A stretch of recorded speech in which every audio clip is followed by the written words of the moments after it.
Assalamualaikum warahmatullahi wabarakatuh. Pada video kali ini, saya ingin menceritakan sebuah kisah tentang cerita legenda penuh keajaiban dan cinta yang menyentuh hati. Seekor ikan emas yang hanyut di sungai ternyata adalah seorang Dewi Kayangan yang dikutuk dan dibuang ke dunia manusia. Inilah kisah selengkapnya. Aku menyelamatkan ikan emas di sungai. Ternyata dia adalah Dewi yang diusir dari Kayangan. Namaku Bagus. Aku cuma pemuda desa biasa yang tinggal sendirian di rumah kayu tua peninggalan almarhum kakek.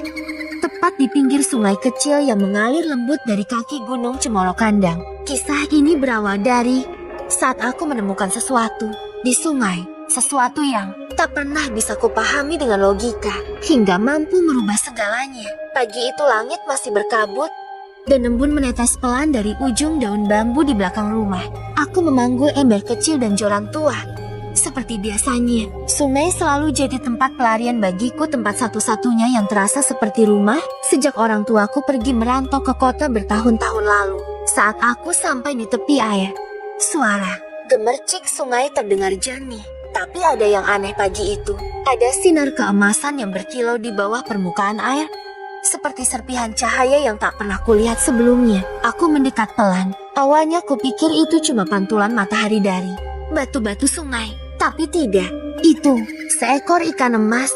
Tubuhnya besar, mungkin sepanjang lengan orang dewasa. Sisiknya berkilau seperti kaca yang dipanaskan, mengeluarkan warna keemasan yang sangat mencolok. Tapi yang paling membuatku terpaku adalah matanya. Matanya bukan seperti mata ikan biasa. Ada sorot sedih di sana, dalam dan jernih.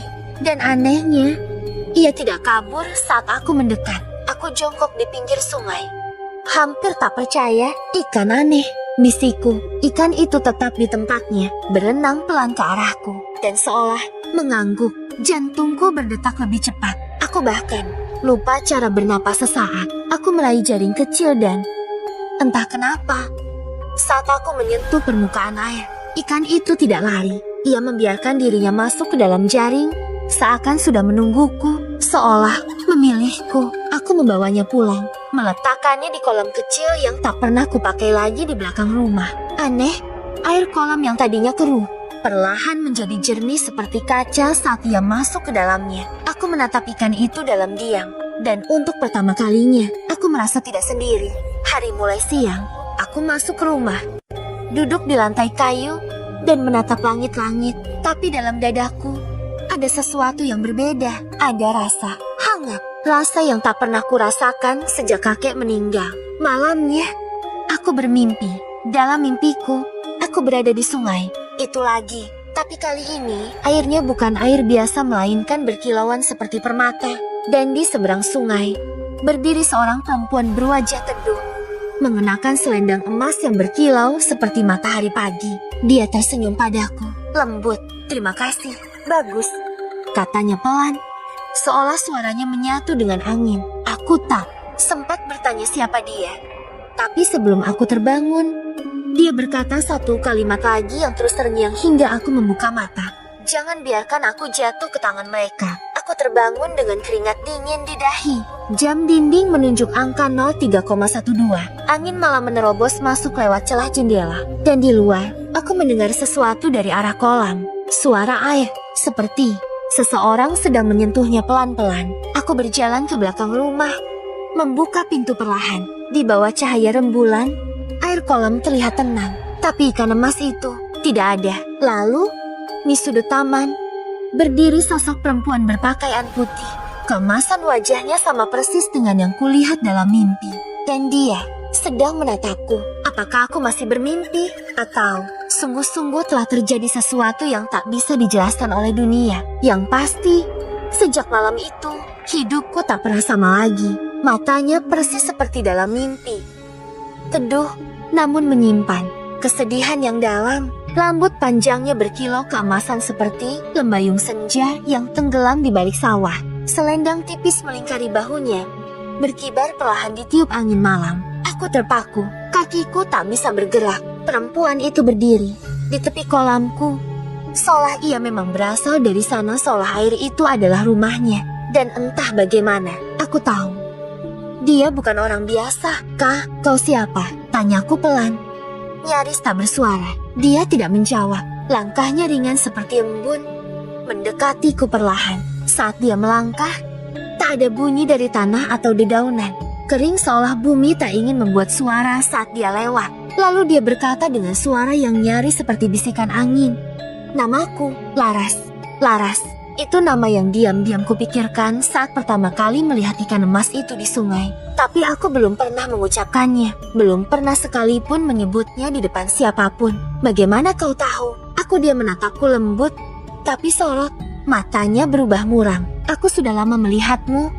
Bagus, sejak kau kecil, kau sering bermain di sungai, menyapa air, menyentuh aliran yang orang lain anggap biasa. Kau tak pernah merusak, hanya menjaga. Aku merasa ada sesuatu yang naik di dadaku.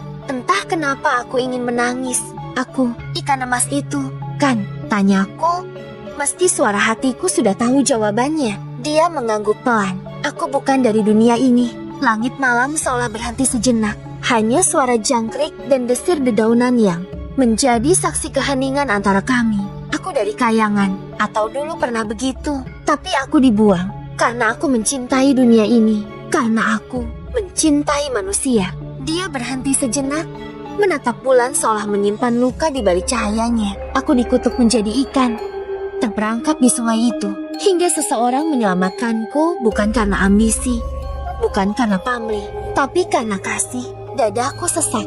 Aku bukan orang suci, tapi saat itu aku merasa ada yang lebih besar dari logika yang sedang memelukku diam-diam. Aku cuma ingin menolong, kataku lirih.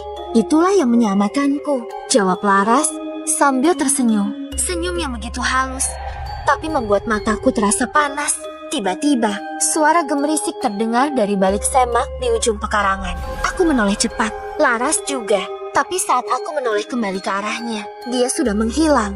Hanya air kolam yang beriak halus, seolah ada sesuatu baru saja menyelam masuk ke dalamnya. Aku berdiri membeku, mataku menyisir tiap sudut taman, berharap dia muncul kembali. Tapi, tak ada siapa-siapa. Aku berlari ke kolam, berlutut, dan memanggil namanya. Laras, Laras, kamu di situ. Seekor ikan emas berenang pelan dari dasar air, muncul ke permukaan. Matanya masih dengan sorot yang sama menatapku diam.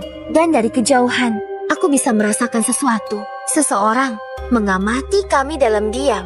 Malam itu, aku tak tidur. Aku duduk di tepi jendela, menatap kolam di luar. Satu pertanyaan menggema berulang-ulang di benakku. Siapa yang tadi bersembunyi di balik semak-semak? Dan apa yang mereka lihat? Karena aku tahu satu hal. Sejak Laras datang ke kehidupanku, bukan hanya hatiku yang berubah, tapi dunia di sekitarku mulai bergetar. Dan sesuatu sedang mendekat. Aku bisa merasakannya, seperti embusan angin yang tak terlihat, tapi cukup dingin untuk membuat kulit merinding. Sejak malam itu, sejak aku melihat Laras dalam wujud aslinya, suasana rumahku tak lagi terasa seperti biasanya. Kolam itu kadang mengeluarkan cahaya samar saat bulan purnama naik ke puncaknya. Dan Laras kini mulai sering muncul di malam hari, tapi hanya saat tak ada siapa-siapa. 3 malam setelah kejadian itu, Laras muncul kembali. Kali ini bukan di pinggir kolam, tapi di ruang tamu rumahku. Aku terbangun dari tidur karena mendengar suara pintu kayu tua yang berderit pelan. Saat aku bangkit dan membuka mata, dia sudah berdiri di sana mengenakan kain putih sederhana dengan rambut tergerai yang menjuntai sampai punggungnya. Wajahnya lembut, tapi matanya tampak lebih lelah daripada malam sebelumnya. Laras, kenapa kau di dalam rumah? Tanyaku cemas. Dia hanya diam sejenak, lalu menunduk. Aku ingin bicara. Sebelum semuanya terlambat, nada suaranya membuat jantungku mencelos. Aku mendekat dan mempersilahkan dia duduk di kursi rotan tua peninggalan nenek. Laras, apa maksudmu? Dia menarik napas pelan. Aku punya waktu yang sangat terbatas. Bagus, dunia tempatku berasal tidak membiarkanku tinggal terlalu lama dalam wujud ini. Kecuali jika seseorang di dunia ini memberiku tempat untuk menetap. Bukan hanya secara fisik, tapi secara batin. Aku terdiam. Aku belum sepenuhnya memahami maksudnya, tapi hatiku tahu. Dia sedang bicara tentang ikatan. Aku ingin tetap tinggal di dekatmu, bisiknya. Kalau begitu, tinggallah. Rumah ini memang kosong, tapi sekarang sudah terasa hidup karena kau di sini. Jawabku tulus. Dia tersenyum tipis. Namun senyum itu cepat memudar. Ada hal yang belum kukatakan. Saat aku masih di kayangan, aku jatuh cinta pada dunia ini. Aku suka melihat manusia tertawa, menangis, jatuh cinta, merawat air, menyentuh bunga. Tapi cinta itu dianggap sebagai pengkhianatan oleh dunia asalku. Aku menyimak, merasakan setiap katanya menancap di hati. Aku diusir, dijatuhi kutuk jati ikan. Tapi kutukan itu tak seburuk yang lain. Yang paling menyakitkan adalah aku dilupakan. Ia menahan napas, seperti sedang menyimpan isak yang tak ingin pecah. Bagus, saat kau mengangkatku dari sungai itu, kau bukan cuma menyelamatkan tubuhku, kau menyelamatkan aku. Aku tak tahu harus berkata apa. Jadi aku hanya menggenggam tangannya. Dingin, tapi nyata. Aku takkan membiarkan siapapun menyakitimu lagi, ucapku, dan aku bersungguh-sungguh. Namun Laras menatapku tajam. Untuk pertama kalinya, aku melihat kekhawatiran dalam sorot matanya. Ada yang mengamatiku malam itu, bukan manusia biasa. Aku merasakannya, ada sesuatu yang sangat tua, sesuatu yang sangat kuat, yang mengenal wujud asliku. Aku merinding. Ingatanku langsung tertuju pada suara gemerisik semak malam itu. Tiba-tiba saja, udara di dalam rumah terasa berat. Malam itu, aku kembali bermimpi. Tapi kali ini bukan hanya suara Laras. Aku berdiri di tepi langit, di hadapanku. Langit pecah dan dari retakannya muncul cahaya menyilaukan. Laras berdiri di tengah-tengah. Langit yang terbelah itu mengenakan pakaian dewi yang bersinar. Tapi tubuhnya dikelilingi rantai cahaya, seperti sinar yang menyiksanya. Aku ingin turun, katanya. Tapi mereka mengikatku. Tiba-tiba, dari balik cahaya itu, muncul bayangan hitam besar. Tak berbentuk, tapi mengeluarkan suara dalam bahasa yang tidak bisa ku mengerti keras. Dingin dan menyayat jiwa. Bayangan itu menunjukku. Aku terbangun dengan keringat dingin. Dada sesak, nafas tercekat. Di luar, angin bertiup lebih kencang dari biasanya. Dan air kolam tengah berputar pelan. Seperti ada yang berenang di dalamnya. Tapi bukan Laras. Paginya, kolam itu tetap jernih. Ikan emas itu berenang pelan, seolah tak terjadi apa-apa. Tapi saat aku melihat ke arah semak tempat suara itu muncul malam-malam lalu, aku menemukan sesuatu yang membuatku tercekat. Bekas telapak kaki, tapi bukan milik manusia. Langkah-langkahnya besar, lebih panjang dari jejak kaki siapapun yang ku tahu. Ujungnya membulat seperti cakar, namun tidak tajam. Tidak ada alas kaki. Tapi yang paling membuatku merinding, jejak itu berakhir tepat di tepi kolam, lalu hilang begitu saja, seolah makhluk itu masuk ke dalam air. Aku terduduk di tanah sambil menahan napas. Pagi masih berkabut, matahari belum menembus pekatnya kabut yang menggantung di antara pepohonan bambu di belakang rumah. Suara burung tak terdengar, hening, aneh. Aku memandangi kolam. Laras tidak muncul pagi ini. Apakah dia tahu ini terjadi? Gumamku sendiri. Hari itu, aku tetap berangkat ke ladang, tapi pikiranku tak bisa lepas dari jejak itu. Setiap ranting patah, setiap bayangan di balik pepohonan seperti mata yang memperhatikanku. Saat aku kembali sore harinya, Pak kata tetangga sebelah rumahku yang rumahnya berjarak hampir 100 meter memanggilku dari bawah pohon nangka. Bagus, kamu lihat siapa yang mondar-mandir dekat sumur tua semalam? Tanyanya sambil mengernyit. Sumur yang di dekat makam kecil itu, tanyaku balik. Iya, aku dengar suara gemeretak dan sesuatu seperti nyanyian perempuan. Tapi bukan nyanyian biasa, nadanya kayak doa, tapi bukan bahasa sini. Tubuhku menegang. Laras, atau sesuatu yang datang mencarinya. Aku pura-pura tertawa kecil. Mungkin cuma angin. Pak, daun bambu memang suka bunyi aneh kalau malam. Tapi Pak Karta tidak tertawa. Dia justru mendekat dan berbisik, "Kamu hati-hati ya, Gus. Dulu waktu kecil, aku pernah dengar cerita. Katanya di sungai yang kamu bersihin itu, pernah ada yang lihat bayangan emas menyala di air malam hari. Tapi siapapun yang aku lihat, hidupnya jadi aneh. Ada yang sakit, ada yang tiba-tiba hilang. Dan semua cerita itu berhenti tiba-tiba, kayak dilupakan orang." Aku menelan ludah.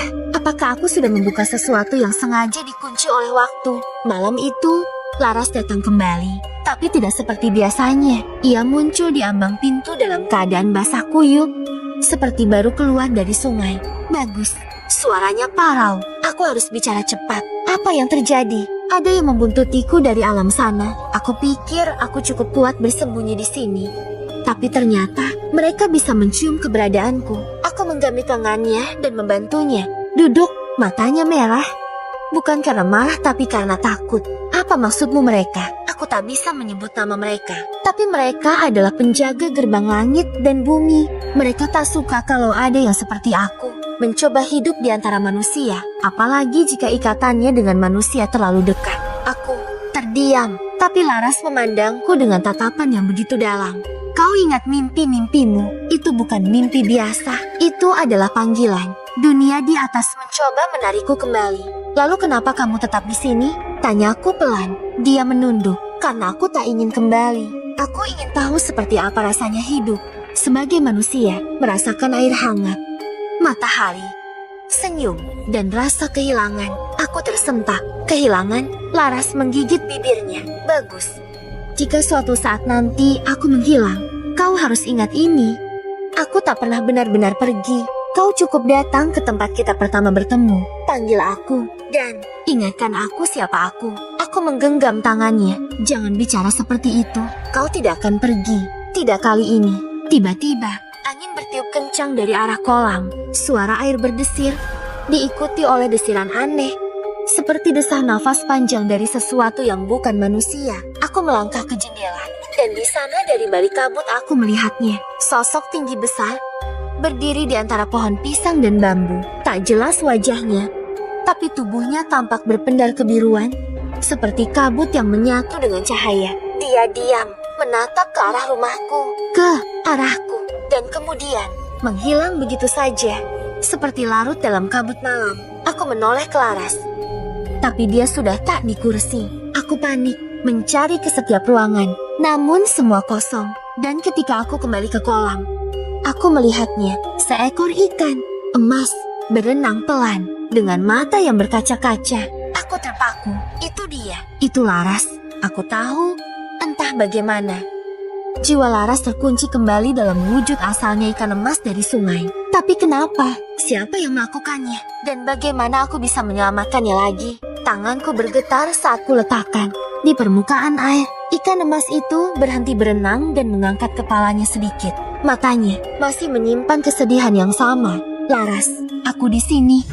Bisikku lirih. Angin kembali berdesir.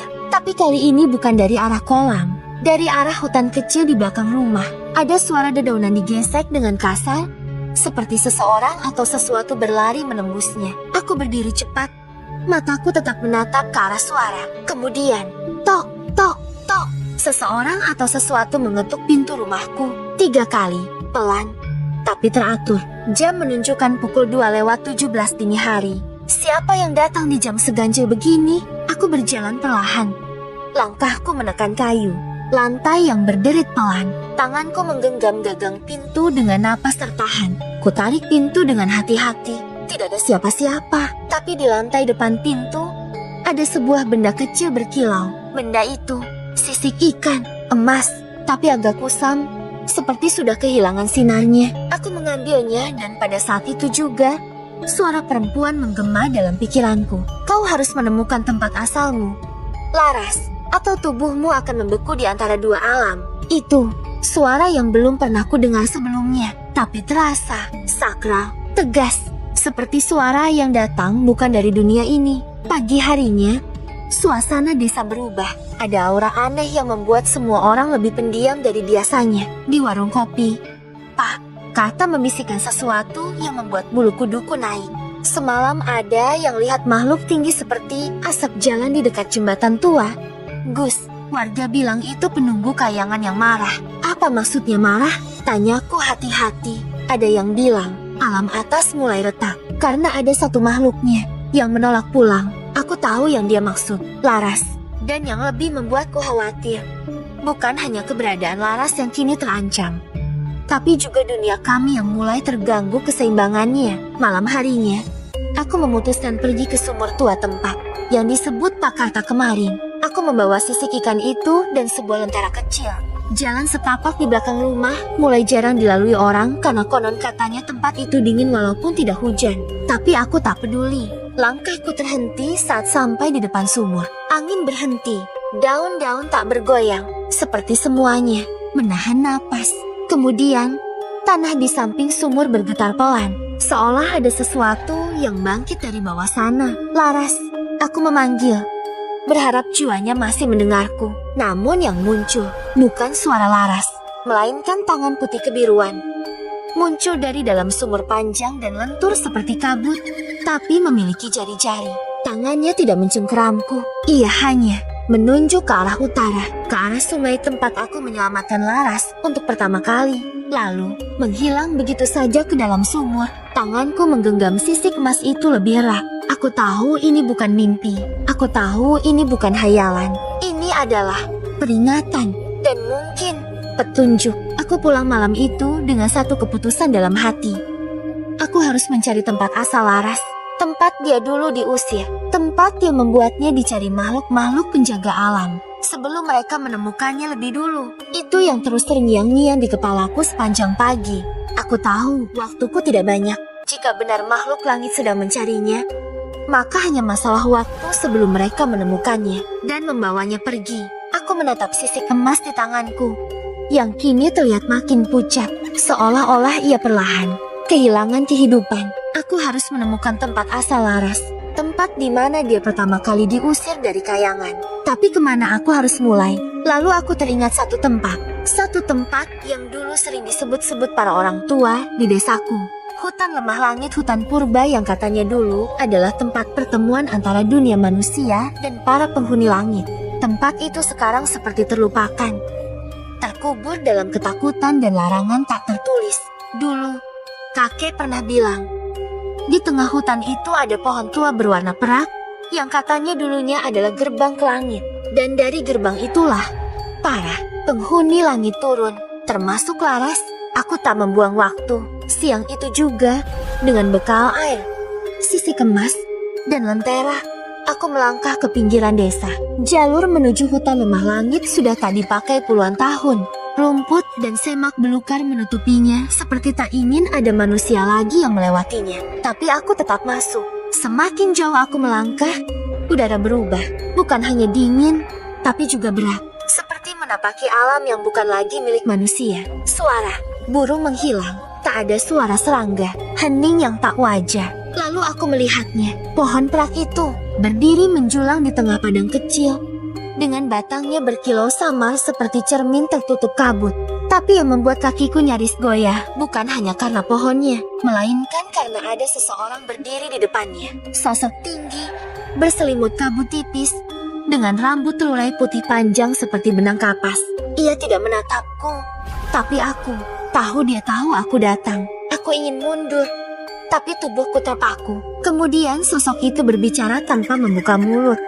Manusia, mengapa kau bawa kembali yang sudah dibuang langit? Suaranya bergema dalam pikiranku, dalam bahasa yang tak kupahami, tapi maknanya langsung terpatri dalam dadaku. Aku hanya ingin menyelamatkan Laras. Jawabku terbata. Ia menoleh perlahan. Matanya bukan seperti mata manusia, tanpa bola hitam, hanya putih, luas, dan seperti berputar pelan. Cinta bukan alasan untuk merusak keseimbangan. Bagus, jika dia tetap di dunia manusia, maka batas antara langit dan bumi akan hancur. Aku mencengkeram sisik emas itu lebih erat. Tapi dia mencintaiku dan aku mencintainya. Bukankah itu juga bagian dari takdir? Sosok itu tak menjawab. Ia hanya mengangkat tangannya dan menunjuk ke sisik itu. Seketika, sisik emas itu memancarkan cahaya silau. Tapi bukan cahaya hangat, cahaya perpisahan. Jika kau ingin dia tetap di sampingmu, maka temukan kembali cangkang kehidupannya sebelum malam purnama. Jika tidak, jiwanya akan larut menjadi air. Aku ingin bertanya lebih jauh. Apa maksudnya cangkang kehidupan? Di mana mencarinya? Tapi sebelum aku bisa berbicara, sosok itu menguap seperti kabut terserap langit. Dan aku sendirian di tengah hutan sunyi. Aku pulang menjelang maghrib. Kepalaku penuh pertanyaan. Tapi begitu sampai rumah, aku mendapati sesuatu yang membuat nafasku berhenti sejenak. Kolam di belakang rumah kosong. Bukan sekadar kering, tapi airnya benar-benar lenyap. Tak ada setetes pun tersisa. Dan di dasar kolam ada jejak kaki manusia menuju keluar pagar belakang rumah, menuju ke arah desa. Dan di atas batu ada secari kain putih tipis milik Laras. Hatiku mencelos. Seseorang tahu, seseorang telah membawanya. Aku berlari menyusuri jejak kaki itu tanpa sempat melepas alas kakiku yang basah lumpur. Jejak itu menuju ke arah hutan kecil di belakang desa, bukan hutan lemah langit yang jauh, tapi ladang bambu milik Pak Surya, tetangga tua yang tinggal sendirian. Anehnya, meski tanah basah setelah hujan semalam, jejak kaki itu berhenti di tengah-tengah tanah lapang, lalu menghilang. Seolah orang yang membawanya terbang atau menguap. Aku memutar arah, berlari kembali ke kolam, mencari petunjuk lain. Dan saat itulah aku melihatnya. Bekas sisik-sisik emas kecil menempel di celah-celah batu. Seperti Laras berusaha meninggalkan jejak, walau tubuhnya terus melemah. Aku tahu satu hal pasti, aku harus menemukan cangkang kehidupan yang disebut oleh sosok di hutan lemah langit. Tanpa itu, Laras akan larut, bukan hanya menghilang, tapi lenyap dari dunia. Tapi aku tak tahu harus mulai dari mana. Sampai seorang tamu datang malam itu, Mbah Kumitir. Namanya pernah terdengar samar di masa kecilku. Dulu, ia tinggal di puncak Bukit Kebo, dekat bekas petilasan para petapa, seorang tua nyentrik yang katanya bisa melihat lintas kehidupan. Tapi sejak aku SD, ia menghilang. Katanya pindah keluar daerah. Ada juga yang bilang dia ikut para penjaga batas. Tapi malam itu, saat angin dingin mengetuk jendela dan aroma kemenyan masuk lewat celah-celah genting, dia datang sendiri. Ia duduk di beranda, ditemani tongkat tua dan jubah abu-abu longgar yang hampir menyatu dengan malam. Aku mencium bau langit di rumahmu. Bagus, katanya tanpa basa-basi. Aku terdiam. Dia tahu. Mbah, Anda tahu tentang Laras? Dia mengangguk perlahan. Yang kau cintai bukan sekadar putri langit. Dia penjaga air abadi.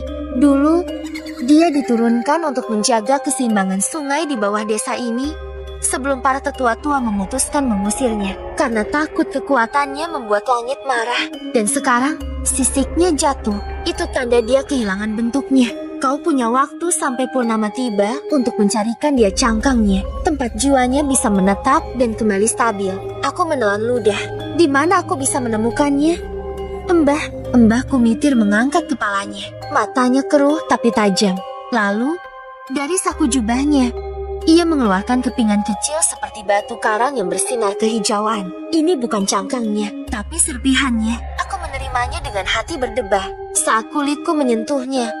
Entah kenapa, ada gambar yang muncul dalam pikiranku. Sebuah gua dengan suara air jatuh dan lukisan-lukisan kuno di dindingnya menyerupai ikan mas bersayap. Mbah, apa gua itu nyata? Namanya Gua Sendang Lintang, bisiknya. Tertutup setelah gempa puluhan tahun lalu. Letaknya di lereng barat, di balik ladang kopi. Dan ingat, kau tak sendiri mencari cangkang. Itu, aku menoleh. Maksudnya, ia berdiri. Tubuhnya bergetar perlahan seperti asap yang hendak ditiup angin. Orang-orang yang mengusir Laras telah membentuk perjanjian baru.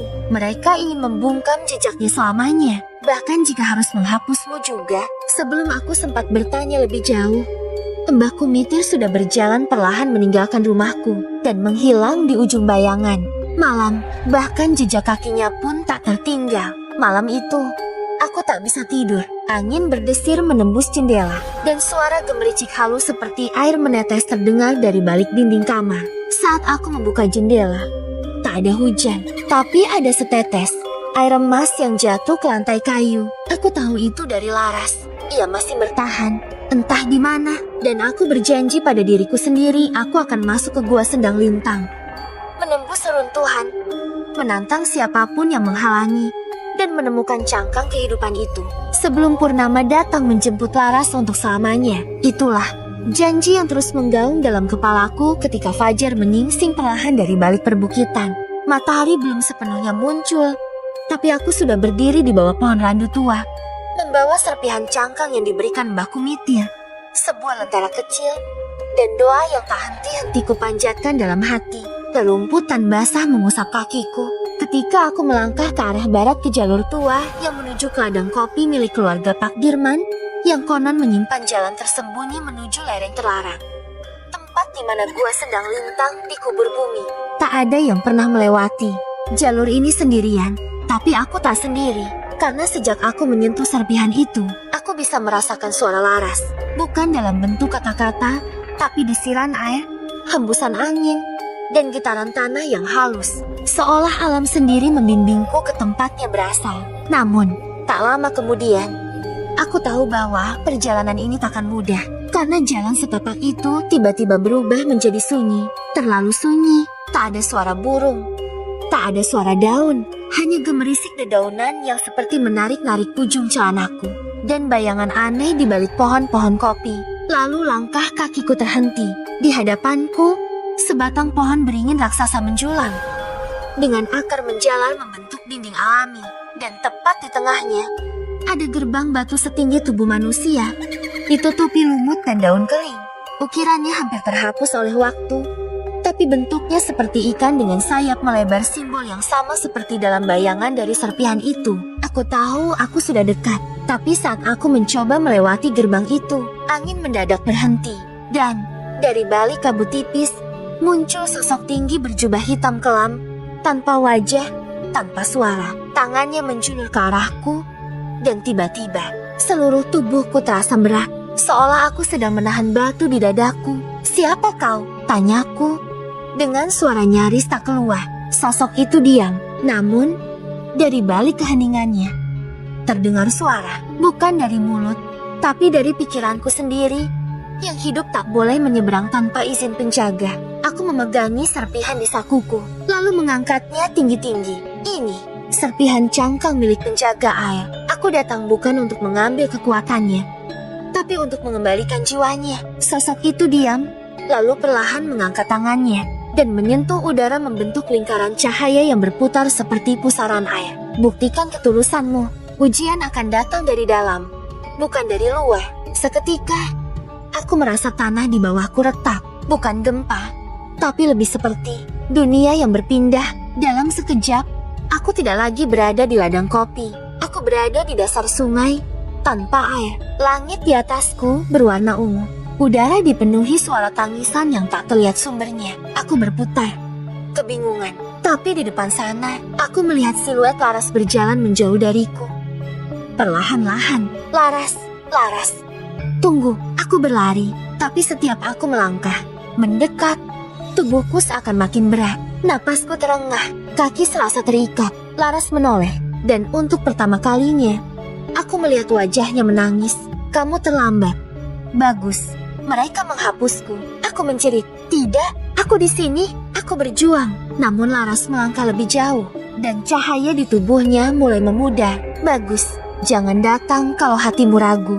Aku menggertakkan gigi, menahan air mata. Aku tidak ragu. "Laras, aku mencintaimu, bukan karena kau Dewi, tapi karena kau memberiku hidup." Tiba-tiba, bumi di bawahku pecah. Tapi bukan untuk menjatuhkan, melainkan untuk membangkitkan cahaya dari dalam tanah. Suara penjaga itu kembali terdengar. "Kau lolos dari ujian ragu, tapi jalan ke gua Sendang Lintang masih jauh." Dan penjaga berikutnya tak mengenal kata maaf. Dalam sekejap, dunia kembali normal. Aku tersungkur di rerumputan. Napas terengah, tubuh basah keringat dingin. Gerbang itu kini terbuka. Aku melangkah masuk. Di baliknya, ada jalan menurun menuju lembah dalam, penuh dengan akar-akar tua dan kabut ungu yang menggantung di udara. Tapi, aku tidak akan berhenti, karena aku tahu waktu untuk menyelamatkan Laras tinggal sedikit. Dan aku bersumpah, tak peduli penjaga apapun yang akan kuhadapi, aku akan melewati semuanya. Langkahku mantap menuruni jalan berbatu yang tertutup kabut ungu. Lembah itu seperti dunia yang tak tersentuh waktu. Sunyi, tapi berbisik. Dingin, tapi seperti ada napas panas yang mengintai dari sela-sela kabut. Di kiri dan kanan jalan, akar-akar tua menjulur seperti ular tidur. Pohon-pohon bengkok tumbuh melawan arah matahari. Dan suara-suara samar mulai menyusup masuk ke telingaku. Bukan suara orang, bukan pula binatang, tapi suara kenangan. "Bagus, jangan pergi malam-malam begini. Sungai masih banjir. Laras, ayo cepat, Kita bisa lihat ikan koi besar dari jembatan itu. Itu suara masa kecilku. Aku berhenti. Kabut di depanku berputar. Dan dari pusarannya, seseorang muncul. Bocah kecil dengan rambut acak-acakan dan celana pendek lusuh. Itu aku, tapi versi diriku saat kecil. Dia menatapku tanpa senyum, tanpa rasa takut. Kau kenapa begitu terburu-buru? Bagus, tanyanya. Kau pikir kau bisa menyelamatkan dia? Laras, aku terkesiap. Kau siapa sebenarnya? Dia menyeringai. Aku adalah kamu yang dulu, sebelum kau mengenal rasa kehilangan, sebelum kau tahu apa itu cinta yang tak bisa dimiliki. Tiba-tiba dunia di sekelilingku berputar, kabut menjadi cermin, dan di setiap permukaan cermin itu, aku melihat potongan hidupku dari bayi, remaja, hingga saat pertama kali aku bertemu Laras di tepi sungai. Dan lalu, saat aku membiarkannya pulang sendiri, hari itu, hari terakhir dia muncul di desa. Tak ada yang tahu kemana Laras pergi. Kau tidak mencarinya waktu itu, kata sosok kecil itu. Nadanya tajam, karena kau takut. Kau pikir itu bukan urusanmu. Tapi sekarang, kau pura-pura menjadi pahlawan. Tubuhku gemetar. Rasa bersalah yang selama ini kupendam muncul seperti banjir yang tak bisa kubendung. Aku memang pengecut waktu itu, bisikku. Tapi sekarang aku memilih untuk bertarung, karena aku tak mau kehilangan dia lagi. Sosok kecil itu menatapku dalam. Diam, lalu perlahan. Dia mengangkat tangannya dan dari tanah muncul jam pasir besar, terbuat dari batu hitam dan kaca retak. Pasirnya mengalir ke atas. Ini waktumu. Bagus.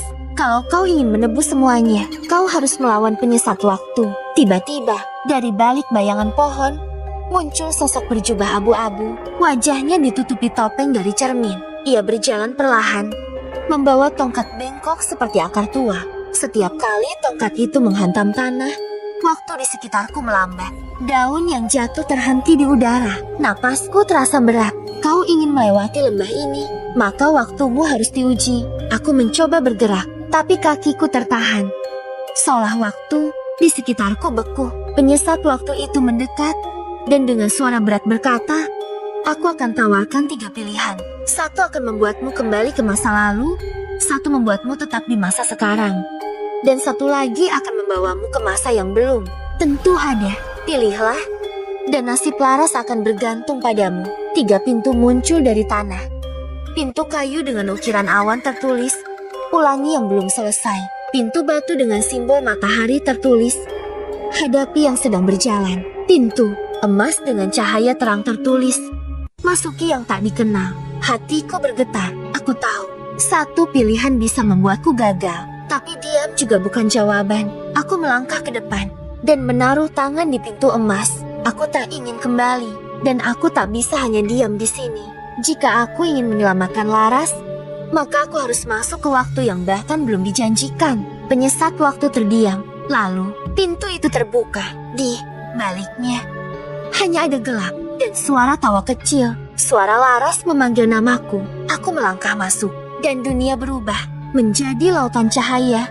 Dan seekor ikan mas raksasa berenang di langit. Tapi di bawahnya, bayangan hitam membentuk wajah manusia atau sesuatu yang menyerupai manusia, namun bermata 3. Kau akhirnya datang, penantang takdir. Suaranya berat, bergema dari segala arah, seolah datang dari dalam pikiranku sendiri. Sosok itu berdiri di atas pusaran cahaya. Tubuhnya diliputi kabut gelap, dan satu hal yang paling mencolok darinya adalah matanya yang 3 seperti manusia. 1 lagi vertikal di tengah dahinya, bersinar merah seperti bara. Aku terpaku, kakiku gemetar. Bukan karena takut, tapi karena perasaan. Aku pernah melihat sosok ini sebelumnya, entah dalam mimpi, entah dalam pantulan air sungai, atau saat aku menatap mata Laras terlalu lama. Siapa kau? Suaraku bergetar. Sosok itu tersenyum samar, tapi senyumnya dingin, menyayat. Aku adalah yang melintasi waktu. Aku adalah penjaga dari yang terlupakan. Dan kau, Bagus, adalah percikan dari janji lama. Langit di atasku mulai retak seperti kaca. Ikan mas raksasa di angkasa menunduk pelan. Tatapannya sendu, seolah tahu bahwa sesuatu yang besar akan terjadi. Laras, bisikku, apa hubunganmu dengan Laras? Sosok bermata 3 itu mengangkat tangannya, dan dari telapak tangannya muncullah gambaran sebuah danau besar di tengah hutan, dan di dalam danau itu ada seekor ikan emas bersisik perak, terkurung dalam pusaran waktu. Dia bukan manusia biasa. Bagus, dia adalah pelindung sungai, penjaga air suci warisan kayangan. Tapi dia diusir karena mencintai dunia manusia. Dadaku mencelos. Laras, selama ini bukan hanya teman masa kecilku. Dia adalah sesuatu yang jauh lebih besar, jauh lebih tua. Laras melanggar satu hukum para dewa. Lanjutnya, dia menyerahkan satu sisiknya kepada seorang anak manusia agar kau bisa melihat keindahan sungai saat kering. Aku ternganga. Aku teringat satu hal. Waktu kecil, aku pernah jatuh sakit setelah nyaris tenggelam. Laras menyuruhku minum dari kendi bambu yang dibawanya. Air itu jernih dan manis, dan malam harinya aku bermimpi melihat sungai yang menyala. Keemasan, meski kenyataannya airnya keruh. Itu air dari sisiknya. Kenapa dia diusir? Tanyaku, suara tercekat. Karena dia memilih kau. Jawab makhluk itu tenang. Dan sekarang, karena kau datang ke sini, kau akan menjadi bagian dari takdirnya. Atau kau akan musnah bersamanya. Tiba-tiba, tanah di sekitarku runtuh. Aku terjatuh ke pusaran cahaya. Suara-suara kembali berdatangan jeritan. Doa. Suara Laras memanggil namaku. Dan kemudian, hening saat mataku terbuka. Aku sudah berada di sungai yang kering. Tapi bukan sungai yang kukenal. Sungai ini ditumbuhi pohon mati. Ikan-ikan mengapung, membusuk. Dan di tengahnya berdiri Laras dalam wujud setengah manusia, setengah dewi ikan. Rambutnya panjang terurai seperti aliran air. Matanya bening namun kosong. Tapi ada rantai perak melilit kakinya, mencengkeram ke dasar sungai. Bagus, katanya lirih. Kau datang tepat waktu. Sebelum aku dilenyapkan oleh takdir. Air matanya jatuh, dan setiap tetesnya berubah jadi cahaya. Aku mendekat. Tapi tubuhku tertahan oleh dinding tak kasat mata. Dan dari balik kabut, sosok bermata tidak kembali muncul. Kini lebih besar, lebih mengerikan dengan dua sayap hitam terbentang di belakangnya. Ini akhir dari semua garis waktu. Bagus, pilih. Laras atau duniamu. Salah satu harus hilang. Aku membeku. Duniamu atau Laras. Bumi akan tenggelam dalam kekeringan jika Laras tetap ada. Tapi aku tak sanggup kehilangan dia lagi. Laras menatapku. Jangan pilih aku. Jika itu membuatmu hancur. Aku menggeleng. Aku tidak akan pilih siapapun. Aku akan lawan takdir ini. Tanganku terkepal. Cahaya dari dalam dadaku menyala warna emas, menyala seperti sisi koi. Dan tiba-tiba sungai mulai bergetar. Lantai di kaki Laras retak. Waktu melambat. Makhluk bermata tiga meraung. Kau membangkitkan kekuatan lama. Kekuatan yang seharusnya tidak dimiliki manusia. Tapi aku tak takut lagi. Karena saat itu aku tahu Laras memberiku lebih dari cinta. Dia memberiku harapan. Dan aku akan melawan dewa sekalipun untuk menyelamatkannya. Begitu kata-kata itu keluar dari mulutku, langit terbelah. Cahaya emas memancar dari dalam tubuhku, memantul ke permukaan air mati yang tiba-tiba kembali beriak. Sosok bermata tiga mengerang. Wajahnya berubah garang, dan angin ribut menyapu sungai yang kering. Kabut menebal. Rantai perak yang melilit kaki Laras mulai meleleh seperti dibakar oleh cahaya yang keluar dari tubuhku. Kau benar-benar memilih jalan yang melawan alam. Manusia bodoh, raung makhluk itu. Suaranya menggema bagaikan petir yang menggelegar di seluruh penjuru bumi. Aku tak menjawab. Aku melangkah maju. Setiap langkahku membuat tanah bergetar. Dan saat tanganku terulur ke arah Laras, cahaya emas dari dadaku menjulur bagai benang hidup, menyambung ke rantai yang mengikatnya. Laras menatapku, mata beningnya berkaca-kaca. Bagus, tubuhmu akan hancur kalau memaksa membuka rantai ini. Biar tubuhku hancur, asal kau bebas, bisikku lirih, menahan perih yang mulai menjalar dari lenganku. Seketika itu juga, makhluk bermata tiga membuka kedua sayapnya. Dari balik sayapnya, muncul bayangan-bayangan kegelapan makhluk-makhluk tanpa wajah. Dengan tangan panjang seperti belalai, melayang cepat ke arahku. Aku refleks menangkis, dan tubuhku terlontar mundur. Cahaya dalam tubuhku meredup sejenak. Darah menetes dari sudut bibirku. Tapi aku bangkit lagi. Kau takkan pernah menang. Bagus, makhluk itu melayang di atas sungai, membentangkan tongkat berujung mata jam. Jarumnya berputar ke belakang, dan waktu di sekeliling kami melambat. Burung berhenti mengepak, daun-daun beku di udara, air terhenti mengalir. Namun satu hal yang tak bisa dihentikannya adalah detak jantungku. Aku ingat kata-kata Laras bertahun-tahun lalu saat kami bermain di sungai. Kalau kamu percaya sama sesuatu dengan seluruh hati, air sungai pun akan mendengarkanmu. Dan sekarang, aku percaya. Aku memejamkan mata, tubuhku menyala kembali.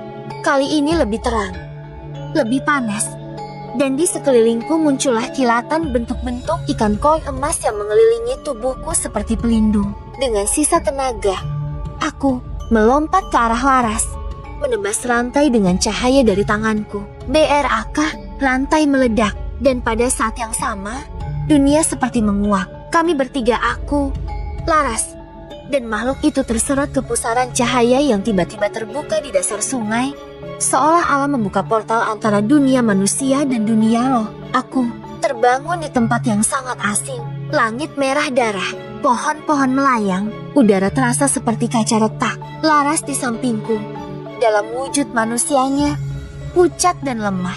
Tanganku menggenggam tangannya erat, dan di depan kami berdiri sosok bermata tiga yang kini menjadi lebih besar dari gunung, dengan suara yang bisa membuat bumi retak.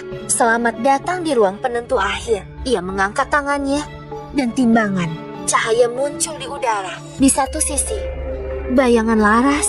Di sisi lain, bayangan desa kami. Pilih, bagus, katanya dingin. Satu harus lenyap. Aku berlutut, tubuhku lelah, tapi hatiku belum menyerah. Aku menatap Laras, dan untuk pertama kalinya, dia menangis tanpa suara. Aku akan menukar jiwaku, kataku pelan. Gantikan tempat Laras. Biarkan dia hidup. Biarkan desaku hidup. Hapus aku, kalau itu yang kau mau. Bagus. Jangan, Laras menjerit. Tapi cahaya dari tubuhku mulai terangkat ke udara, menuju timbangan. Makhluk itu menatapku lama. Dan saat cahaya itu hampir menyentuh sisi gelap timbangan, sesuatu terjadi. Timbangan itu pecah. Cahaya mencuat ke segala arah. Dunia mulai berguncang. Dan dari langit terdengar suara yang lain, suara seorang wanita tua, bijaksana. Kau telah membuktikan, bagus, bahwa cinta sejati melampaui takdir. Langit kembali membiru. Makhluk bermata tiga menjerit. Tubuhnya hancur menjadi kepingan waktu yang berterbangan. Tanganku menggenggam Laras kuat-kuat saat dunia di sekitar kami runtuh perlahan, diganti oleh cahaya hangat dan air yang mengalir. Aku terbangun di tepi sungai. Airnya jernih, mengalir pelan. Laras duduk di sampingku, menggenggam tanganku. Ia tersenyum, bukan lagi sebagai dewi, bukan sebagai makhluk dari kayangan, tapi sebagai manusia yang memilih tinggal bersamaku. Namun saat aku menoleh ke sekeliling, kulihat sesuatu yang membuatku merinding. Semua orang di desa tak ingat siapa itu Laras. Aku menatap mereka satu persatu, Bu Salti penjual nasi Megono, Pak Lurah, bahkan Jalu sahabatku sejak kecil. Mereka semua tersenyum padaku seperti biasa. Tapi ketika aku bertanya tentang Laras yang berdiri tepat di sebelahku, ekspresi mereka kosong. Laras siapa? Gus, tanya Pak Lurah sambil tertawa kecil. Kamu lagi ngelantur? Ya, jangan kebanyakan ngelamun di sungai. Nanti disangka gila. Hatiku seperti ditusuk.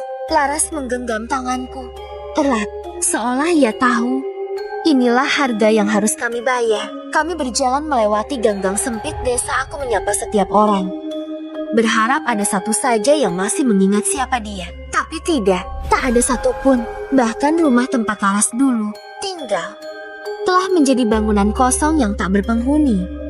Seolah tak pernah ada siapapun tinggal di sana. Apa? Aku tidak pernah benar-benar ada di dunia mereka. Bisik Laras saat kami duduk di tepi sawah, memandang langit senja yang terasa berbeda. Apa aku cuma mimpi yang sempat singgah sebentar di hidupmu?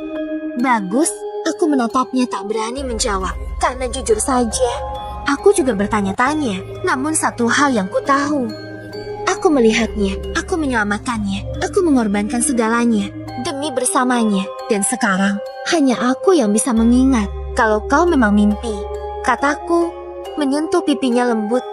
Aku tak mau bangun. Air matanya jatuh, tapi senyumnya menguap. Dan sejak saat itu, Kami menjalani hari-hari seperti orang asing di kampung sendiri.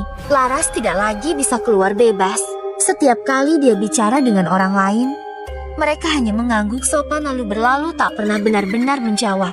Seolah ada tirai tak kasat mata yang memisahkannya dari dunia. Bahkan anak-anak kecil yang dulunya sering mengejar-ngejar Laras karena suka senyumnya, sekarang hanya berlari melewatinya, tak melihatnya sama sekali. Laras menjadi bayangan di dunia yang pernah ia cintai. Malam itu, aku menemukan Laras berdiri di tepi sungai.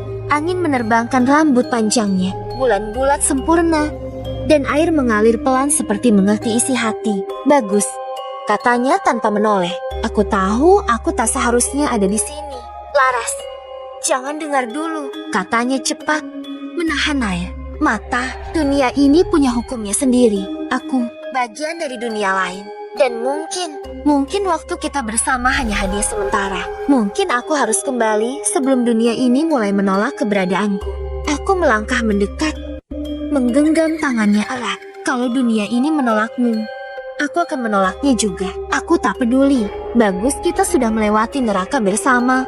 Laras, aku bertaruh nyawa untuk memilikimu. Kau hidup, dan itu cukup. Biarlah seluruh dunia melupakan, asal aku tetap mengingat. Ia menunduk, tubuhnya gemetar. Tapi bagaimana kalau aku perlahan memudar? Aku terdiam, karena sebenarnya aku sudah melihat tanda-tanda itu. Bayangan Laras yang tak lagi tampak di cermin.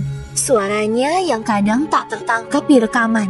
Bahkan tubuhnya yang kadang terasa dingin saat ku genggam.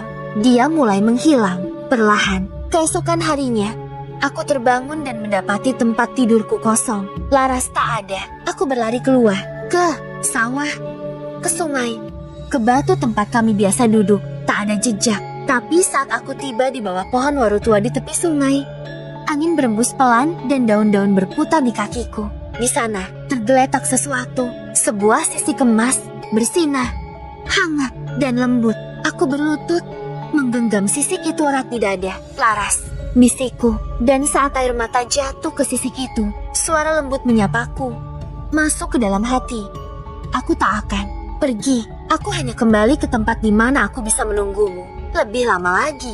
Aku duduk di tepi sungai setiap sore, menceritakan kisah kami pada air, pada angin, pada anak-anak kecil yang belum mengerti arti kehilangan. Dan setiap kali sinar matahari terakhir jatuh di permukaan air, aku melihat pantulan wajahnya, tersenyum, utuh, damai. Karena aku tahu, cinta sejati tak butuh diingat dunia. Yang penting, aku tak pernah melupakannya. Dan keyakinan itulah yang menggerakkanku malam itu saat aku berdiri kembali di tepi sungai, menggenggam erat sisik emas yang ia tinggalkan. Angin berembus kencang, menggulung air sungai hingga memantulkan langit yang kelabu. Tapi di dalam jiwaku, aku merasa damai dan satu tekad menguat. Aku akan menjemput Laras kembali, walau harus menembus dunia lain, walau aku harus menyerahkan kehidupanku sendiri. Malam itu, aku kembali ke tempat pertama kali bertemu Laras.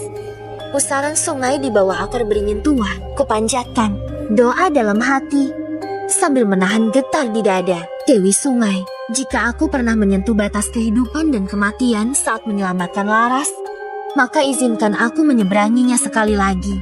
Air mulai berputar. Sisik emas di tanganku bersinar menyilaukan, seolah menjawab. Dan tiba-tiba air terbelah. Bukan seperti dongeng, bukan juga seperti keajaiban dalam buku cerita. Ini nyata. Sungai membentuk lorong gelap ke bawah, seolah mempersilakanku masuk tanpa ragu.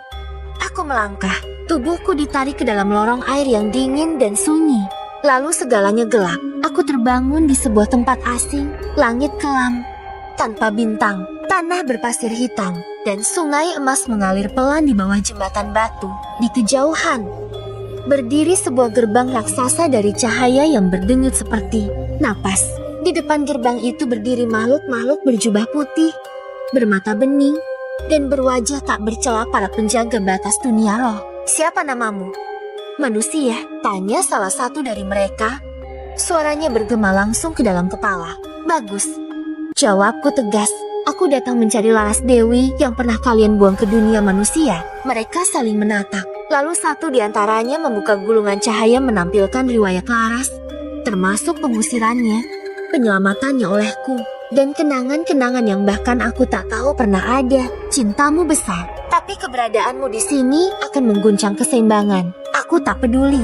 Aku tak bisa hidup di dunia yang tak mengingatnya. Jika satu-satunya jalan bertemu dengannya adalah meninggalkan dunia itu, maka aku bersedia. Sunyi. Lalu satu penjaga mendekatiku, menyentuh dadaku. Tubuhku bergetar hebat, dan seketika semua kenangan hidupku di bumi mulai menguap. Nama ayahku, ibu, rumah masa kecil, tertawa bersama Jalu, sekolah, semua satu demi satu hilang. Tapi Laras tetap tinggal di ingatanku. Penjaga itu tersenyum kecil, kenangan yang bertahan. Itulah cinta sejati. Gerbang terbuka, cahaya menyilaukan menyambutku, dan di tengahnya Laras berdiri, menungguku. Ia mengenakan gaun cahaya, rambutnya menjuntai, dan wajahnya tak berubah sedikit pun saat melihatku. Matanya berkaca-kaca. Bagus, bisiknya. Kau datang, kau benar-benar datang. Aku memeluknya Allah. Dunia di sekeliling kami berubah. Langit yang kelam perlahan memutih. Sungai emas mengalir lebih deras di dalam pelukannya. Aku tahu, aku telah kehilangan dunia lamaku, tapi aku mendapatkan kembali hatiku. Kita akan tinggal di sini? Tanyaku pelan. Tidak, jawabnya. Kau telah membuktikan bahwa cinta bisa melampaui batas alam. Maka kita diberi satu kesempatan terakhir. Aku menatapnya bingung. Kesempatan untuk kembali ke dunia manusia bersama. Tapi hanya jika kita bisa melewati satu ujian terakhir. Dan saat ia mengucapkan kalimat itu, tanah di bawah kami retak. Langit bergemuruh. Dari balik cahaya muncul bayangan-bayangan gelap. Kenangan buruk, ketakutan, dan semua luka yang pernah kami sembunyikan. Ujian itu bukan melawan dunia luar, tapi melawan isi hati kami sendiri. Dan begitu bayangan-bayangan gelap itu menyeruak dari dalam cahaya, aku melihat sosok-sosok yang tak asing diriku sendiri, Laras, dan seorang lelaki berjubah langit. Bayangan itu bukan sekadar mimpi. Itu adalah kenangan yang terkunci. Kenangan yang mungkin selama ini disembunyikan Laras. Bahkan dariku. Laras, bisikku, menatap matanya yang mulai diliputi kabut air mata. Siapa lelaki itu? Ia tidak langsung menjawab. Napasnya bergetar. Tangannya mencengkeram tanganku erat, seolah takut kehilangan. Lalu dengan suara nyaris tak terdengar, ia berkata, "Itu suamiku." Dunia seakan berhenti. Sungai emas membeku. Cahaya menjadi dingin. Dan hatiku yang baru saja utuh kembali mulai retak. Aku pernah menikah di kayangan. Suara Laras pecah, tapi tetap jujur. Bukan karena cinta, tapi karena aturan. Aku dijodohkan dengan pria yang tidak pernah kucintai, anak seorang petinggi langit. Aku menolak, tapi tak kuasa melawan kehendak para dewa. Aku terdiam. Tubuhku terasa ringan seperti melayang tanpa arah. Semua bayangan di sekeliling kami kini menari cepat menampilkan kilasan upacara pernikahan. Laras yang menunduk dalam balutan kain cahaya, dan lelaki itu yang menatapnya tanpa perasaan. Malam setelah pernikahan, aku melarikan diri ke dunia manusia. Aku lebih memilih diusir dan dilupakan oleh kayangan daripada hidup tanpa hati, tanpa cinta. Dan disinilah aku menemukanmu. Bagus, air mata Laras jatuh. Tapi bukan hanya miliknya, aku pun menangis. Bukan karena kecewa, tapi karena aku tahu betapa besar pengorbanan yang telah ia lakukan demi sesuatu yang baru sekarang aku pahami, cinta sejati yang diperjuangkan dengan luka. Namun ujian belum selesai. Bayangan sang suami kini berdiri di antara kami. Tak berwajah marah, tapi berwajah penuh kehilangan. Aku memang bukan pilihan hatimu, Laras. Suara lelaki itu terdengar dalam, gema yang dingin. Tapi aku mencintaimu dengan caraku. Dan saat kau pergi, hatiku hancur lebih dari yang bisa dibayangkan para dewa. Aku melangkah maju. Kalau kau mencintainya, kataku dengan suara bergetar, maka kau pasti tahu. Ia hanya ingin bebas mencintai, bukan dikurung dalam ikatan yang tak ia pilih. Sang lelaki menatapku, lalu menatap Laras. Dan perlahan, sosoknya mulai memudar, menyatu dengan cahaya melepas dengan tulus. Cintaku akhirnya bisa pergi dengan damai. Karena seseorang mencintaimu seperti aku tak pernah bisa. Gerbang ujian mulai membuka. Angin hangat menyambut. Tapi sebelum kami melangkah, satu suara terakhir terdengar. Hanya yang benar-benar siap kehilangan, yang pantas mendapatkan kembali. Dan begitu kami menjejakkan kaki melewati gerbang itu, kami terbangun. Di sungai, di bumi, matahari pagi menyambut, burung berkicau, aroma basah rumput menguat. Aku melihat tanganku masih menggenggam tangan Laras. Tapi dia bukan lagi ikan emas. Bukan juga Dewi dalam cahaya. Ia adalah Laras, dalam wujud manusia sepenuhnya. Apa kita kembali? Tanyaku. Laras tersenyum sambil menangis, mengangguk. Ya, tapi kali ini bukan untuk bersembunyi dari langit, tapi untuk hidup bersama di dunia yang kita pilih sendiri. Kata-kata itu masih menggema saat kami melangkah menyusuri jalan tanah menuju desa. Laras menggenggam tanganku erat. Kini sepenuhnya manusia. Kulitnya terasa hangat. Denyut nadinya nyata, bukan lagi ilusi dari dimensi lain. Namun semakin dekat kami ke desa, semakin asing suasananya terasa. Tidak ada suara ayam. Tidak ada asap dari dapur-dapur rumah warga. Tak ada tawa anak-anak di halaman. Hening, sunyi, mencekam. Aku menatap Laras. Ia juga merasa aneh. Langkah kami melambat.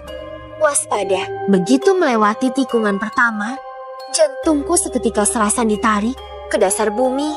Gapura desa rubuh. Pohon beringin besar hangus sebagian batangnya, dan bendera putih berkibar di depan rumah Pak Lurah. Ada yang salah, gumamku. Mataku menyapu sekeliling. Ini bukan desa yang aku tinggalkan seminggu lalu. Kami berlari menuju rumah ibuku, tapi halaman rumah sudah ditumbuhi ilalang tinggi. Seolah sudah berbulan-bulan tak dirawat. Bu, ibu, ini bagus. Aku pulang. Tidak ada jawaban. Laras menggenggam lenganku, mencoba menenangkan. Tapi aku sudah membuka pintu rumah dengan panik dan kosong. Tak ada siapa-siapa, hanya debu dan secari kertas di atas meja. Dengan tangan gemetar, aku ambil dan baca. Anakku, jika kau kembali dan membaca ini, ketahuilah bahwa sesuatu telah terjadi. Kami semua harus mengungsi ke desa atas karena wabah aneh yang muncul dari sungai. Banyak orang jatuh sakit, bahkan suara-suara aneh terdengar setiap malam. Kami takut dan kami pergi. Ibumu mencintaimu, tapi jika kau datang terlalu terlambat, pergilah ke tempat di mana kita pernah menyaksikan bintang jatuh bersama. Aku akan menunggu di sana. Ibu, Laras memucak. Sungai, bisiknya. Sungai yang sama. Aku mengangguk, menatapnya. Wabah itu mungkin berasal dari dunia tempat kita barusan keluar. Tiba-tiba tanah di bawah kaki kami bergetar. Dari arah sungai terdengar jeritan. Bukan suara manusia, tapi juga bukan hewan. Suara dari antara dua dunia. Gemuruh air, angin yang melolong, dan langit yang tiba-tiba mendung, semua menjadi satu. Kami berlari ke tepi desa, dan di sana kami melihatnya. Permukaan sungai mulai berwarna hitam pekat. Bukan lumpur, tapi kabut hidup bergerak, mendesis, dan menyebar ke arah desa. Dari tengah sungai, sebuah sosok perlahan muncul. Sosok wanita berbalut daun kabut. Wajahnya samar, dan rambutnya melayang-layang seperti air. Laras terhenti, tubuhnya gemetar. Itu, ibuku. Aku menoleh cepat. Apa, bukannya ibumu? Dia dikutuk karena membantuku kabur dari kayangan. Ia tak bisa reinkarnasi, tapi juga tak bisa mati. Dan sekarang, dia marah karena aku kembali ke dunia manusia dan merusak tatanan langit. Kami berdiri di ambang pilihan berat. Jika Laras mendekati ibunya, mungkin ia akan lenyap di telan kabut. Tapi jika tidak, desa akan hancur. Bagus, katanya pelan. Kalau aku harus pergi untuk menghentikannya, berjanjilah kamu akan terus hidup dan menjaga ibu serta semua warga yang tersisa. Aku menggenggam tangannya sekuat mungkin. Air mata mengalir. Tidak, kita akan menghentikan ini bersama. Dunia ini milik kita berdua sekarang, baik atau buruk. Aku bersamamu. Dan kami pun melangkah mendekat ke tepian sungai hitam itu menuju sosok kabut yang membawa amarah langit dan dendam masa lalu. Angin mendesir tajam, seperti bisikan ribuan roh. Kabut hitam menyelimuti kaki kami. Rasanya dingin, bukan dingin biasa, tapi dingin yang menusuk tulang dan menyentuh sesuatu jauh di dalam dada. Ketakutan paling purba. Sosok wanita itu melayang mendekat, dan perlahan wajahnya mulai terlihat. Wajah yang cantik, tapi dingin dan kosong. Mata peraknya menyala sama, dan bibirnya tak bergerak ketika suaranya terdengar di kepala kami. Kau kembali ke dunia ini untuk menghancurkan garis takdir. Anakku, Laras terdiam. Aku bisa merasakan tangannya menggenggamku lebih erat. Ibu, ini bukan tentang melawan takdir. Ini tentang memperjuangkan hidup yang kami pilih. Dewi Kabut mendekat. Kabut di sekeliling kami makin pekat. Rumah-rumah desa mulai retak. Genting berjatuhan. Tanah di bawah kami bergetar. Suara tangis terdengar dari kejauhan atau mungkin hanya ilusi. Kau mengorbankan surga untuk cinta fana. Kau membuatku menanggung kutukan ribuan tahun karena membantumu kabur. Dan sekarang kau membawanya kembali ke tempat ini. Aku memberanikan diri melangkah maju. Jika ada yang harus disalahkan, itu aku. Akulah yang menyelamatkan Laras dari sungai. Akulah yang mencintainya tanpa tahu siapa dia sebenarnya. Tapi aku tak menyesal. Seketika, sosok kabut itu berpindah. Kini berdiri hanya beberapa langkah dariku. Wajahnya berubah. Matanya kosong berubah menjadi merah menyala. Tangannya terangkat. Dan sebelum aku sempat mundur, sebuah pusaran energi hitam menerjang tubuhku. Aku terlempar ke udara jatuh keras di tepi batu sungai. Pandanganku kabur. Laras berteriak. Bagus. Saat aku berusaha bangkit, kabut hitam mulai menyusup ke dalam tubuhku. Rasanya seperti dililit ribuan tangan dingin yang mencoba mencabut jiwaku. Namun, di tengah kabut itu, aku mendengar suara lain. Suara dalam hatiku. Bukan milikku, tapi suara. Ikan emas, jangan lepaskan cahaya hatimu. Jangan biarkan kabut menutupi alasanmu berjuang. Karena disinilah kekuatanmu. Mataku terbuka. Aku melihat Laras berlari ke arah ibunya. Tapi bukan untuk menyerang. Ia justru berlutut. Ibu, jika kau harus mengambilku untuk mengakhiri semua ini, maka ambillah aku. Tapi lepaskan dia. Lepaskan desa ini. Dewi Kabut menatapnya dalam diam. Kau rela mengorbankan dirimu lagi setelah melarikan diri dari takdir. Laras menatap lurus. Matanya berkaca-kaca. Karena cinta bukan tentang kabur, Ibu, tapi tentang berani kembali. Berani menebus yang dulu salah. Seketika, langit menggelap sepenuhnya. Petir membelah angkasa. Air sungai terbelah dua. Dari dalamnya, muncul seekor naga air tubuhnya bersisik emas. Matanya benderang seperti matahari kecil. Itu, penjaga gerbang antara dunia. Dewi Kabut berdiri kaku. Mereka mengiring dia. Naga itu membuka mulutnya dan dari dalamnya terdengar suara yang dalam dan bergetar. Putri dari Surya Selatan, kau telah menolak surga dan menodai takdirmu. Tapi manusia ini telah membuktikan bahwa cinta mampu melampaui batas langit dan bumi. Kini, kalian harus memilih. Dua jalan terbentang di hadapan kami. Satu menuju dunia Laras yang dulu. Kayangan, tempat abadi tanpa waktu. Tapi tak ada cinta. Satunya lagi, menuju dunia manusia. Tempat penuh penderitaan. Tapi juga kehidupan nyata. Aku menatap Laras. Laras menatapku tanpa berkata apapun. Kami menggenggam tangan dan melangkah ke jalan dunia manusia. Naga mengangguk. Dewi Kabut menutup matanya. Dan perlahan, tubuhnya mulai mencair bersama kabut. Tapi sebelum menghilang sepenuhnya, ia menoleh ke arah Laras. Kau telah tumbuh. Maafkan aku karena terlalu lama memeluk amarah. Dan dia lenyap. Sungai kembali jernih. Langit biru mereka. Desa perlahan hidup kembali. Tapi kami tahu, ini belum akhir. Karena suara naga itu belum berhenti. Langit telah melihat pilihan kalian. Tapi konsekuensi dari keputusan ini baru akan dimulai. Kami saling menatap. Apa maksudnya? Kalimat terakhir dari naga penjaga itu menggema di udara, menyisakan keheningan yang menggigit. Aku dan Laras berdiri membatu, masih saling menggenggam tangan, menyadari bahwa apa yang kami pikir sebagai akhir ternyata justru permulaan dari sesuatu yang jauh lebih besar. Langit tampak cerah sesaat tapi terlalu tenang, terlalu hening. Burung-burung tak bersuara, daun tak bergerak. Bahkan sungai yang tadi beriak kini diam seperti kaca. Lalu terdengar lonceng, 3 dentang. Suara itu bukan dari dunia ini. Tiba-tiba langit terbelah.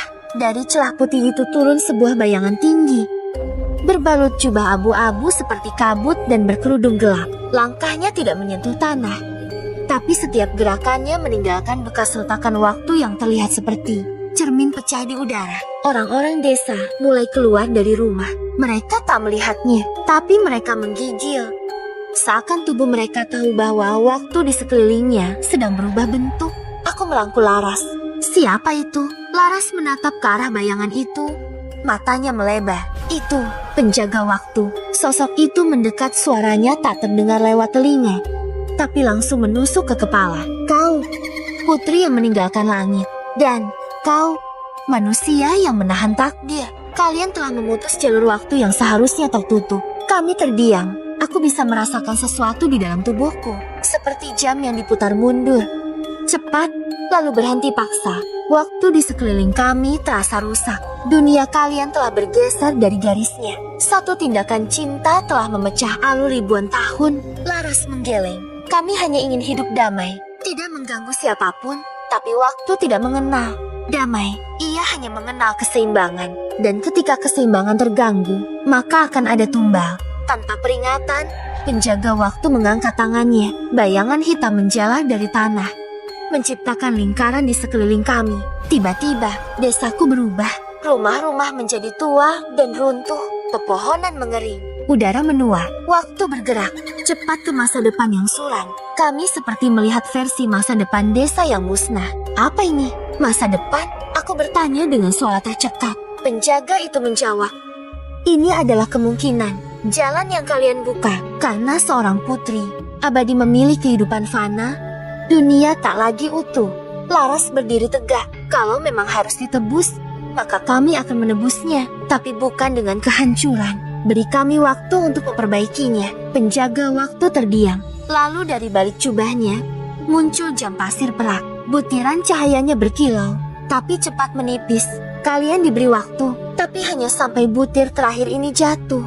Jika gagal, dunia ini akan ditarik kembali ke keseimbangannya. Dengan atau tanpa kalian, jam pasir itu melayang perlahan ke arah kami dan menancap di tanah. Butir pertama jatuh dan dunia kembali ke semula. Langit cerah lagi, sungai mengalir, warga desa kembali normal. Seolah tak terjadi apapun, tapi kami tahu waktu sudah berjalan. Kami hanya punya sedikit waktu untuk menyelamatkan desa, untuk mengubah masa depan, untuk melindungi cinta ini. Dan kami belum tahu dari mana harus memulainya. Tapi kami tahu satu hal, waktu terus berjalan. Jam pasir itu masih berdiri di tengah pelataran desa. Butir demi butir cahaya jatuh ke tanah dan lenyap, seperti harapan yang perlahan terkikis. Aku dan Laras hanya bisa saling menatap, terdiam di tengah keramaian yang tidak tahu bahwa dunia mereka sedang dihitung mundur menuju kehancuran. Aku menarik napas dalam. Laras, apa kau tahu tempat untuk mulai? Ia mengangguk pelan. Aku pernah mendengar legenda tentang batu penyeimbang. Batu itu pernah digunakan oleh para leluhur untuk menstabilkan batas antara alam manusia dan dunia gaib. Tapi sekarang, letaknya tak ada yang tahu. Hanya ada satu petunjuk. Aku menelan ludah. Apa itu? Laras menatapku. Matanya dalam dan sendu. Kitab leluhur. Kami pun menuju rumah Pak Karta, sesepuh desa yang selama ini mengasingkan diri di rumah bambunya di ujung hutan. Desa mengenalnya sebagai penjaga adat. Tapi tak banyak yang benar-benar tahu bahwa di balik keriput dan tatapan tajamnya tersembunyi rahasia besar yang diturunkan dari generasi ke generasi. Rumahnya sepi. Angin berhembus lewat dinding anyaman, membawa suara dedaunan dan bisikan yang tidak jelas. Pak Karta sedang duduk bersila di depan tungku mati. Matanya sudah menatap kami bahkan sebelum kami mengetuk. Aku sudah tahu kalian akan datang, katanya, pelan. Suaranya serak tapi tajam. Dan kalian terlambat 1 hari. Dek, Laras melangkah maju. Tolong kami. Pak, kami butuh kitab leluhur. Dunia dalam bahaya. Pak Karta tak langsung menjawab. Ia menatap Laras sama sekali, lalu menoleh padaku. Apa kau tahu siapa dia sebenarnya? Tanyanya lirih padaku. Aku mengangguk. Dia putri dari kayangan yang kau sebut dalam bab ke-12 dari kitab tua. Pak Karta tersenyum miring. Ternyata kau membaca juga. Ya, tapi bab ke-13 belum sempat ku buka karena isinya terlalu kelam. Laras meraih tanganku. Tolong, Pak, tak ada waktu. Akhirnya, dari dalam peti tua di sudut ruangan, Pak Karta mengeluarkan sebuah gulungan lontar terbungkus kain merah tua. Ia membukanya perlahan. Di sana tertulis kalimat dalam huruf kuno, seperti dibakar di atas daun lontar. Batu penyeimbang disimpan di antara 2 dunia. Dijaga oleh makhluk tanpa nama. Ia tak mengenal wajah, tapi mengenal niat. Maknanya, tanyaku. Pak Karta menutup mata. Batu itu tersembunyi di antara alam nyata dan alam gaib. dan hanya bisa ditemukan oleh mereka yang tidak membawa kepentingan pribadi. Kami saling memandang. Aku hanya ingin menyelamatkan desa. Kataku, aku hanya ingin tetap di dunia ini, kata Laras. Pak Karta menghela napas. Itu mungkin cukup, namun tepat saat kami akan berangkat, seekor burung gagak jatuh dari langit dan mati di depan rumah. Matanya membeku dan dari tubuhnya mengalir bayangan hitam tipis yang menguap seperti asap. Pak Karta langsung berdiri. Waktumu benar-benar sempit. Mereka sudah mulai turun ke dunia ini. Mereka? Tanyaku bingung. Bayangan masa depan yang hancur. Jawab Pak Karta muram. Mereka menyusup sebagai manusia, berbaur, menyesatkan, menghancurkan dari dalam. Kau tidak akan tahu siapa yang mereka tiru. Sampai semuanya terlambat, Laras menggenggam tanganku lebih erat. Bagus, aku takut. Aku menatap matanya. Aku akan lindungi kamu, apapun yang terjadi. Saat kami melangkah keluar rumah dan bersiap menuju batas hutan, samar-samar dari kejauhan aku melihat sosok lelaki berdiri menatap kami dari balik pepohonan. Ia mengenakan baju seperti milikku. Posturnya sama, wajahnya, bahkan senyumnya. Dia mirip aku, terlalu mirip dari cara berdiri, cara tersenyum. Bahkan kerutan di keningku yang hanya muncul saat cemas semuanya sama persis. Aku menatapnya tak percaya. Jantungku berdebar seperti genderang perang. Laras menarik lenganku. Bagus. Itu apa? Aku tidak menjawab. Sosok itu berdiri diam, menatap kami dari balik kabut tipis yang mulai turun di antara pohon-pohon hutan. Tapi ada yang janggal. Matanya kosong, tidak seperti cermin yang memantulkan wajahku, tapi seperti jurang gelap yang menelan segala makna. Pak Karta muncul di belakang kami. Wajahnya pucat. Itu dia, bayangan yang kusebut.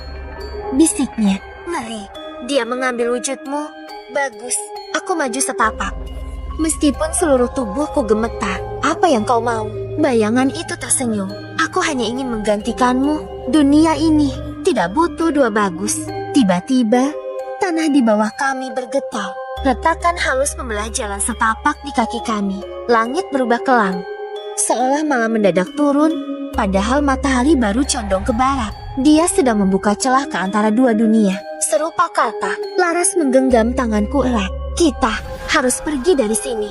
Tapi bayangan itu mengangkat tangannya. Kabut tiba-tiba menyerbu, menyelimuti semuanya. Aku tak bisa melihat Laras lagi, tak bisa mendengar Pak Karta. Hanya ada aku dan bayanganku. Kau takut padaku? Bagus, tanyanya datar. Aku takut kau menyakitinya. Jawabku cepat. Dia tertawa, suaranya nyaring, menggema seperti gemadari dalam sumur tua. Kau tidak mengerti. Aku kamu, bagian dari dirimu yang paling dalam. Ketakutanmu, keraguanmu, egomu. Aku menggertakkan gigi. Aku bukan kamu. Aku memilih bertarung, bukan lari. Tapi kau pernah ingin lari, kan? Bisiknya tajam. Ingat saat Laras pertama kali bicara tentang misi ini? Ingat saat kau ingin menyerah dan meninggalkannya? Aku terdiam. Bayangan itu melangkah maju. Aku hidup dari keraguanmu. Semakin kau ragu, semakin kuat aku. Semakin kau bimbang, aku menang. Tiba-tiba, dari tengah kabut, terdengar suara. Laras berteriak. Bagus, jangan dengarkan dia. Suara itu bagai pukulan petir ke dadaku. Aku menarik napas panjang. Kau salah, aku mungkin pernah ragu, tapi sekarang tidak. Dan dalam sekejap, aku mengangkat kalung kayu kecil peninggalan ibu yang selalu kupakai. Kalung ini adalah jimat pelindung dari niat jahat, kata ibu dulu. Bayangan itu memekik, kulitnya mulai retak, seperti kaca pecah. Kau tidak bisa mengusirku. Aku adalah bagian darimu. Aku tidak mengusirmu. Bisikku lirih. Aku menerima bahwa aku pernah takut. Tapi aku bukan rasa takut itu. Dalam ledakan cahaya keemasan yang meledak dari kalung di tanganku, bayangan itu meleleh menyisakan hanya kabut yang perlahan surut. Dan ketika kabut benar-benar hilang, aku melihat Laras berlari ke arahku. Ia menubrukku, memelukku erat. Aku kira kau hilang. Aku menahan napas. Aku hampir hilang, tapi aku memilih kembali. Pak Karta muncul dari semak-semak. Tubuhnya gemetar. Kau berhasil melewati ujian perbatasan. Ujian? Iya, bayanganmu adalah penjaga gerbang. Jika kau kalah, maka tubuhmu akan diambilnya. Dan jiwamu terkunci selamanya di antara dua dunia. Aku menatap langit yang mulai tenang. Tapi cahaya jam pasir di alun-alun desa yang bisa kami lihat samar dari kejauhan masih menipis. Berarti gerbang belum tertutup? Tanya Laras. Pak Karta menggeleng. Belum, tapi sekarang kalian bisa masuk ke batas dunia. Langkah kami mantap menuruni jalur sempit yang mengarah ke pusat lembah. Kabut di sekeliling berubah keemasan. Bukan dingin seperti biasanya. Ini bukan kabut biasa. Ini batas dunia. Aku dan Laras saling menatap. Tidak perlu banyak kata. Kami tahu ini adalah langkah terakhir. Begitu kami melewati garis samar itu, udara berubah. Kami tiba di tempat yang tak bisa digambarkan dengan logika. Langit berwarna jingga terang tanpa matahari. Pohon-pohon melayang di angkasa. Air terjun mengalir dari atas ke bawah, lalu kembali naik. Burung-burung berkepala manusia terbang sambil bernyanyi. Tapi yang paling mencolok adalah jam pasir raksasa di tengah danau bening yang terapung. Butiran cahaya jatuh satu demi satu dari atasnya, menandakan waktu yang hampir habis. Di bawah jam pasir itu berdiri 3 sosok berjubah putih. Wajah mereka ditutupi topeng perak. Suara mereka terdengar serempak. Selamat datang, pewaris cinta, langit dan bumi. Langkah kami terhenti beberapa meter dari mereka. Laras menggenggam tanganku, dan dalam tatapannya aku melihat keyakinan yang sama seperti saat ia muncul pertama kali di sungai itu lemah. Luka, tapi tetap bersinar. Kami adalah Dewan Langit, dan ini adalah ujian penutup. Aku mengangguk. Kami siap. Kalian harus memilih. Dunia atau cinta? Laras tertegun. Maksudnya, sosok tengah maju. Jika kalian bersatu sebagai sepasang kekasih, maka keseimbangan akan runtuh. Dunia akan tetap terpecah. Tapi jika Laras kembali ke asalnya dan melepaskan cinta duniawi, maka batu terakhir akan muncul dan dunia akan damai. Aku menggenggam tangan Laras makin kuat. Tidak, harusnya ada jalan lain.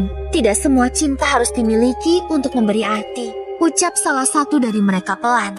Tajam menghujam batin. Laras menatapku. Matanya berkaca-kaca. Bagus, aku mencintaimu. Tapi jika ini harus menjadi pengorbananku, jangan. Aku menahan air mata. Kita sudah terlalu jauh untuk menyerah. Bukankah cinta adalah kekuatan itu sendiri? Tiba-tiba, dari langit turun cahaya ikan koi raksasa berwarna emas. Melayang. Matanya bersinar lembut. Itu ikan emas yang pertama kali kutolong. Tapi kali ini, dia tak berwujud ikan biasa. Sosoknya berubah menjadi perempuan bermahkota cahaya. Dewi Sri sendiri. Aku adalah ibumu. Laras, aku yang menjatuhkan kutuk itu demi menyelamatkan dunia dari perang langit dan bumi dulu. Tapi cinta kalian telah mengubah takdir. Dewan, langit menunduk perlahan. Jika bahkan Dewi Sri telah bersaksi, maka keseimbangan baru bisa dibuat. Jam pasir retak dan meledak menjadi serbuk cahaya. Dari pusaran cahayanya, muncul batu terakhir, batu penyeimbang jiwa. Aku dan Laras berdiri di tengah cahaya yang melingkari kami. Batu itu menyatu di antara kami, lalu melesat ke langit, menyatu dengan 4 batu sebelumnya. Langit bergemuruh, awan terbelah. Tapi kali ini bukan pertanda perang melainkan perdamaian. Kami terbangun kembali di dunia nyata di tepi sungai tempat segalanya bermula. Desa kami tak lagi diliputi kabut. Wajah-wajah penduduk tersenyum. Sawah kembali hijau dan air sungai jernih memantulkan langit biru cerah. Laras berdiri di sampingku, mengenakan pakaian biasa. Tak ada sisi, tak ada aura gaib. Iya, sepenuhnya manusia. Apakah kita berhasil? Tanyanya pelan. Aku tersenyum sambil menyentuh wajahnya.